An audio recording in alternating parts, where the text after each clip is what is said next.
اس نے رسیور اٹھا کر کان سے لگایا۔ کنیکشن ٹون بالکل درست تھی۔ اس نے کھٹک سے رسیور ٹچ دیا۔ منصورہ کھولتی امی نے اس کی حرکت کو ناگواری سے دیکھا تھا، ساتھ ہی اس پر نگاہ ڈالی۔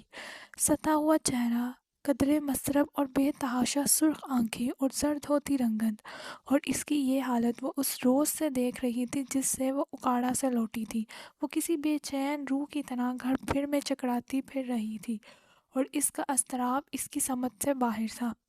کیا ہوا ماہا؟ انہوں نے پوچھا۔ وہ نفی میں سر ہلاتی کمرے سے نکلی اور ٹیوب لائٹ کی سفید روشنی میں نہایا گیلا آنگن عبور کر کے سیڑھیاں چڑھ گئی۔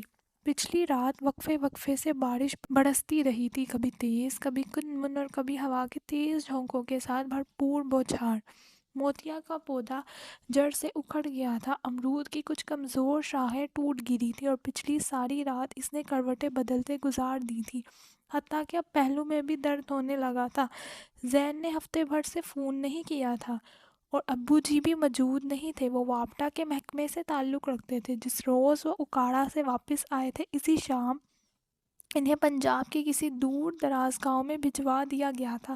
کام کی نوعیت سے وہ ناواقف تھی، بس اتنا پتہ تھا کہ وہ نہیں ہے، اور ان کے بغیر وہ بہت بے بسی محسوس کر رہی تھی۔ ایک الاؤ تھا جو اندر ہی اندر بھڑک کر اس کے وجود کو خاکستر کر رہا تھا، اور یہ کوئی معمولی بات تو نہیں تھی کہ تبریز الوی کی ساری شخصیت محض جھوٹ کی بنیاد پر کھڑی تھی۔ اس شخص نے ایک نہیں کئی جھوٹ بولے تھے۔ وہ برا تھا، اتنا برا کہ محض اپنے مفاد کے لیے اس نے اپنے ماں باپ کو محروم کہنے سے بھی گریز نہیں کیا تھا۔ اس نے اپنی تنہائی کو قدرت کے کھاتے میں ڈالا تھا، اور حقیقت اس کے برعکس تھی۔ خود کو تنہا کرنے میں خود اس کے اعمال کار فرما تھے۔ اس کے گھر والوں نے اس کی غلط حرکات کی وجہ سے اسے قطع تعلق کر رکھا تھا۔ وہ ایک ایسے گروہ سے وابستہ تھا جو مڈل اسٹریٹ میں لڑکیوں کی ترسیل کا گھناؤنا کاروبار کرتے ہیں، اور ان کا طریقہ کار بھی نہایت مرطوب تھا۔ کسی کو کانوں کان خبر بھی نہ ہوتی تھی، اور یہ لوگ اپنے غلیظ مقاصد میں کامیاب ہو جاتے تھے۔ میں کچھ وقت کے لیے خود غرض ضرور ہو گیا تھا ماہا، میں مانتا ہوں کہ میں تم سے بھی لا تعلق ہوا تھا، مگر میں سکون سے ایک پل کے لیے بھی نہیں بیٹھا۔ میں کوئی ٹھوس ثبوت چاہتا تھا جس کے ذریعے سب کو اس گھٹیا شخص کی اصلیت دکھا سکوں۔ یہ تصویریں تبریز کی شادی کی ہیں۔ تقریباً 4 برس پہلے اس نے اس لڑکی سے شادی کی تھی، اور اس کے بعد اس کے ساتھ کیا سلوک کیا گیا وہ اس قابل نہیں ہے کہ میں بیان کر سکوں۔ اور جس ذرائع سے میں نے تبریز کے متعلق یہ معلومات اکٹھی کی ہیں، انہوں نے مجھے کچھ اور شواہد دینے کا وعدہ کیا ہے۔ اس کے ساتھ ہی میں آج کل تبریز کے گھر والوں سے رابطہ کرنے کی کوشش کر رہا ہوں۔ وہ لوگ کوئٹہ میں رہتے ہیں، مگر مسئلہ یہ ہے کہ وہ کسی ایسے شخص سے بھی بات کرنا پسند نہیں کرتے جو تبریز کے حوالے سے ان سے ملے۔ اور محتشم بھائی نے اور بھی کئی باتیں کی تھیں۔ وہ اپنی خاموشی کے لیے اس سے معذرت کرتے رہے تھے۔ اور وہ لڑکی، اس کی آنکھیں نمی سے بھر گئیں۔ نہ جانے بیچاری کس حال میں ہو گئی، پتہ نہیں زندہ بھی ہوگی یا نہیں۔ اس کا دل زور زور سے دھڑکنے لگا۔ اس سے آگے کچھ بھی سوچنا محال تھا، اور نہ جانے کتنی لڑکیاں تھیں جو یوں برباد ہو چکی تھیں، اور کتنی تھی جنہیں مڑ کر اپنے گھر دیکھنے کی ہمت نہ ہوئی۔ اور اگلی ماہا ہو سکتی تھی، شاید اس کے ساتھ بھی وہی ہوتا جو ان لڑکیوں کے ساتھ ہوا تھا۔ نہیں، اس نے زور سے آنکھیں میچ کر سر دونوں ہاتھوں میں گرا لیا۔ جتنا وہ اس سوچ سے پیچھا چھڑوا رہی تھی، اتنی ہی یہ کڑوی سوچ اس کے تعاقب میں چلی آئی تھی۔ خدا کا شکر تھا کہ ساری حقیقت محتشم بھائی کو پتہ چل گئی ہے۔ یوں کہنا زیادہ مناسب تھا کہ اس نے بے دھیانی میں وہ تصویریں دیکھ لیں۔ ممکن ہے سارے ثبوت مل جانے کے بعد بھی محتشم بھائی خاموش رہتے، حالانہ وہ اس سے معذرت کر چکے تھے، مگر ماہا کے دل میں کانٹا سا گڑا رہ گیا تھا، اور اسے زین کے وہ تعریفی کلمات یاد آ رہے تھے جو وہ تبریز کو آئیڈیالائز کیا کرتا تھا۔ وہ تبریز کو کتنا عرصہ سا جانتا تھا، مگر اس کی شخصیت کا یہ بدصورت پہلو اس سے چھپا رہا تھا۔ آخر کیسے؟ وہ اسے پیارا شخص کہا کرتا تھا۔ کیا خوبصورتی صرف شکل کی اہمیت ہوتی ہے؟ کیا دل اور کردار کی خوبصورتی بے معنی ہوتی ہے؟ وہ سوچ سوچ کر ہلکان ہوتی جا رہی تھی۔ اگر زین تبریز کی اصلیت سے آگاہ ہوتا تو وہ ماہا کے لیے اسے منتخب کرتا، اور ابو جی، اوہ، اسے لگا وہ اس کے سب گھر والے کسی سحر میں مبتلا تھے جس نے انہیں تبریز کا اصلی روپ جاننے ہی نہ دیا۔ ان سب نے بس وہ دیکھا جو سطح پر تھا، اور سطح پر چونکہ صرف اچھائی تھی، سو گہرائی میں جانے کی کسی نے زحمت ہی نہیں کی، اور اب اسے یہ حقیقت سب کو بتانی تھی، اور وہ فیصلہ کر چکی تھی، مگر ابو جی کا انتظار تھا۔ باہر ہوا کھڑکی کے بند دروازوں سے ٹکرا رہی تھی۔ اس نے کمرے میں بڑھتی ہوئی وحشت سے گھبرا کر کھڑکی کھول دی۔ دونوں وقت باہم مل رہے تھے۔ چاروں طرف سے سرمائی سی دھند چھائی ہوئی تھی، بادل چھٹ رہے تھے۔ اس نے 2-3 گہرے سانس بھر کر اندر کے اضطراب کو باہر نکل جانے دیا، مگر اضطراب بڑھ گیا، کیونکہ نظر وہاں جا رکی تھی جس کے لیے اس دل میں گہرا انات بھر گیا تھا۔ ٹریک سوٹ پہنے تبریز اپنے گھر کے لان میں ایکسرسائز کر رہا تھا، اور کیا کبھی ماہا نے ایسا سوچا تھا کہ تبریز الوی، جس کی شکل اتنی خوبصورت تھی، جو بے حد خوبصورت لگتا تھا، اور جس کو افسا اپولو کہا کرتی تھی، وہ اتنا برا ہو سکتا ہے؟ دوپٹے سے ہاتھ خشک کرتے ہوئے اس نے دروازہ کھول دیا، پھر یکدم ہی ٹکٹکا گئی۔ تبریز الوی 2-3 چاپڑ اٹھائے کھڑا تھا۔ السلام علیکم۔ اسے دیکھ کر وہ بشاشت سے مسکرایا، پھر اس نے شاپر اس کی جانب بڑھا دیے۔ ماہا کی تیوری چڑھ گئی۔ یہ کیا ہے؟ وہ اس کے لب و لہجے میں بے حد سنجیدگی اور سرد مہری تھی۔ وہ چاہ کر بھی مسکرا نہیں پائی تھی۔ آنٹی نے سلیم سے کچھ سامان منگوایا تھا، میں نے اسے کسی کام سے بھجوایا تھا، پھر خیال آیا کہ آنٹی کو ان چیزوں کی ضرورت ہو سکتی ہے، تبھی دینے چلا آیا۔ ماہا نے اس سے سامان لے کر دروازہ بند کرنا چاہا تھا، مگر اچانک تبریز نے ہاتھ رکھ کر روک دیا۔ باقی پیسے تو لے لیں، اپنی الجھن چھپاتے ہوئے اس نے کہا، اور جیب سے والیٹ نکال لیا۔ ناچار ماہا کو انتظار کرنا پڑا، اور وہ جانتی تھی کہ تبریز اس کے رویے پر حیران ہے، مگر اس کے چہرے پر پھیلی سرد مہری میں کمی نہیں آئی تھی۔ آپ خیریت سے ہیں؟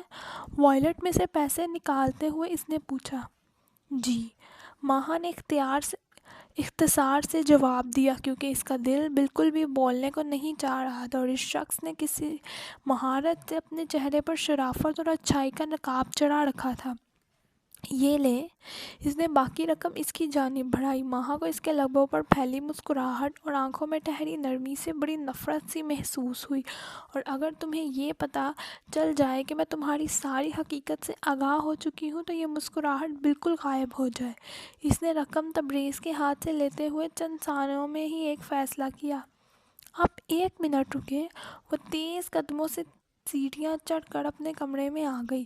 اس نے وہ ساری تصویریں جو اب تک کپڑوں کی الماری میں سب سے نیچے چھپا کر رکھی تھی، ایک سفید لفافے میں ڈالیں اور نیچے آ گئی۔ یہ آپ کے لیے۔ نیچے آ کر اس نے پہلے سے کچھ زیادہ سنجیدگی سے وہ لفافہ تبریز کی جانب پھیلا دیا۔ تبریز نے تعجب سے اس لفافے کو الٹ پلٹ کر دیکھا۔ یہ کیا ہے؟ آپ کے لیے ایک تحفہ۔ گھر جا کر اطمینان سے دیکھیے، اس میں بہت خوبصورت چیز ہے، آپ یقیناً خوش ہوں گے۔ اس کا لہجہ طنزیہ تھا، اور تبریز کی جانب دیکھے بنا اس نے دروازہ بند کر دیا۔ طیش کے مارے وہ لرز رہی تھی۔ کچن میں آ کر اس نے سامان رکھا اور واش بیسن کے پاس رک کر چہرے پر چھنک چھنک پانی کے چھٹے مارے۔ یہ شخص کتنی آسانی سے اس کی معصومیت اور سادہ لوحی سے کھیلنے چلا تھا۔ باہر کون آیا تھا ماہا؟ امی نے پوچھا۔ اس نے خاموشی سے سامان کی جانب اشارہ کر دیا۔ ان کے اندر ایک لاوا سا ابل رہا تھا، مگر امی کا رخ دوسری جانب تھا۔ غصے سے اس کا لال چہرہ ضرور دیکھ لیتی۔ کون؟ سلیم تھا؟ امی نے سامان کا جائزہ لیتے ہوئے کہا۔ نہیں، تبریز تھا؟ انہوں نے اس کی جانب دیکھا۔ جی، تو تم نے اسے اندر کیوں نہیں بلایا؟ اسے اندر بلانے کی اب کوئی ضرورت نہیں ہے امی، وہ ہمارے گھر میں اب کبھی نہیں آئے گا، وہ تڑک کر بولی تھی۔ دماغ تو ٹھیک ہے؟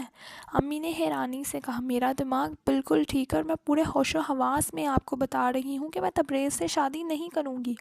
ماہا، یہ کیا بکواس ہے؟ ان کے ہاتھ سے دھیچکی کا ڈھکن چھوٹ گیا۔ بکواس نہیں ہے یہ، وہ بپھرے ہوئے انداز میں بولی۔ امی نے نہایت غصے سے اس کا بازو پکڑ کر رخ اپنی جانب موڑا۔ مجھے لگتا ہے تم ابھی بھی نیند میں ہو، جا کر منہ دھو۔ میں نیند میں نہیں ہوں امی۔ اس نے انگوٹھی اتار کر امی کے سامنے شیلف پر رکھ دی تھی۔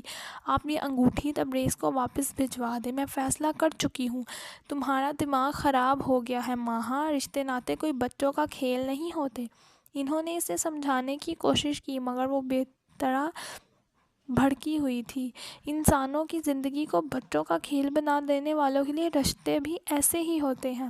ماہا: امی، ابھی آپ میری بات سمجھ نہیں سکیں گی، مگر جب تبریز کی حقیقت پتہ چلے گی تو آپ سب خود ہی سمجھ جائیں گی۔ یہ شخص تبریز جیسا آپ اتنا اچھا سمجھتی ہیں، اتنا اچھا ہرگز نہیں ہے۔ تم یہ کیسے کہہ سکتی ہو؟ میں کہہ سکتی ہوں کیونکہ… وہ ایک دم خاموش ہو گئی، کیونکہ اس سے آگے وہ کچھ بھی کہنے کی پوزیشن میں نہیں تھی۔ غصے میں اس نے بہت بڑی حماقت کر لی تھی۔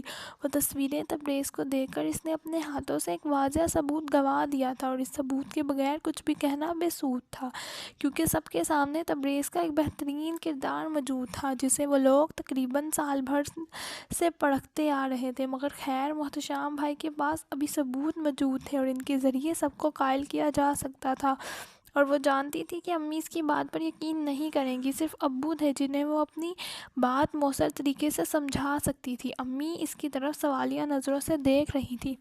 آپ میری بات نہیں سمجھیں گی، اور شاید میں بھی آپ کو نہیں سمجھا پاؤں گی، لیکن یہ طے ہے کہ میں تبریز سے شادی کسی صورت میں نہیں کروں گی، اس نے دو ٹوک لہجے میں کہا، اور امی کو حیران پریشان چھوڑ کر باہر نکل گئی۔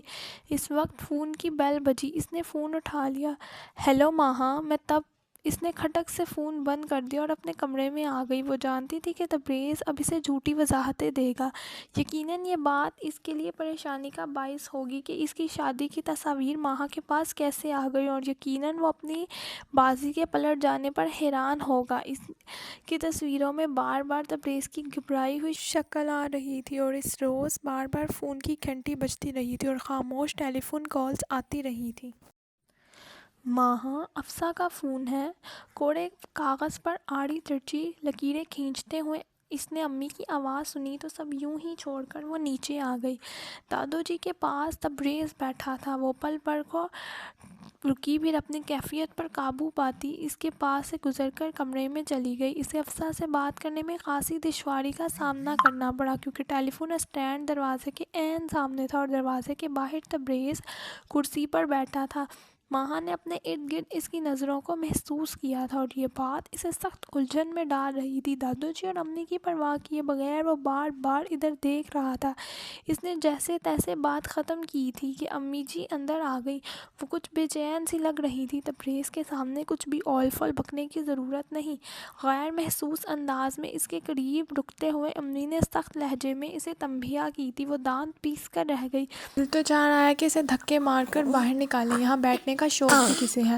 وہ کمرے سے نکلی اور دھڑ دھڑ سیڑھیاں چڑھ گئی۔